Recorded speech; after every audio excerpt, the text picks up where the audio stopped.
ஒரு சூப்பரான சால மீன் 65ங்க. இதுக்கு நான் சால மீனை முள்ளெல்லாம் ரிமூவ் பண்ணி தனியாக எடுத்து வச்சுருக்கேன். ஒரு பவுலில் 2 முட்டையை உடச்சி ஊற்றிட்டு அது கூட தேவையான அளவு உப்பு, 1 டேபிள் ஸ்பூன் கார்ன்ஃப்ளவர் மாவு, 1 டேபிள் ஸ்பூன் அரிசி மாவு, 1/4 டேபிள் ஸ்பூன் மிளகுத்தூள், 1 டேபிள் ஸ்பூன் மைதா மாவு அண்ட் 2 டேபிள் ஸ்பூன் மிளகாய் தூள் அண்ட் 1/4 டேபிள் ஸ்பூன் மஞ்சத்தூள், 1 டேபிள் ஸ்பூன் இஞ்சி பூண்டு பேஸ்ட் போட்டு நல்லா மிக்ஸ் பண்ணி எடுத்துக்கோங்க.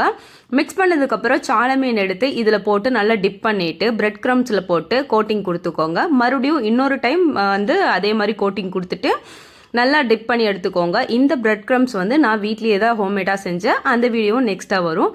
அதுக்கப்புறம் அதை நல்லா மிக்ஸ் பண்ணி எடுத்திங்கன்னா இந்த மாதிரி இருக்கும். இதை நல்லா ஆயிலில் போட்டு பொரிச்சு எடுத்திங்கன்னா நம்ம சூப்பரான சால மீன் 65 ரொம்ப சூப்பராக ரெடி ஆயிடுச்சுங்க. இதெல்லாம் சின்ன குழந்தைகளுக்கு ரொம்பவே பிடிக்கும். என் பையனுக்கு முள் இல்லாமல் இப்படி கொடுக்கும்போது ரொம்ப சூப்பராகவே சாப்பிடுவான். கண்டிப்பாக ட்ரை பண்ணுங்கள். பிடிச்சிருந்தா லைக் பண்ணுங்கள், ஷேர் பண்ணுங்கள்.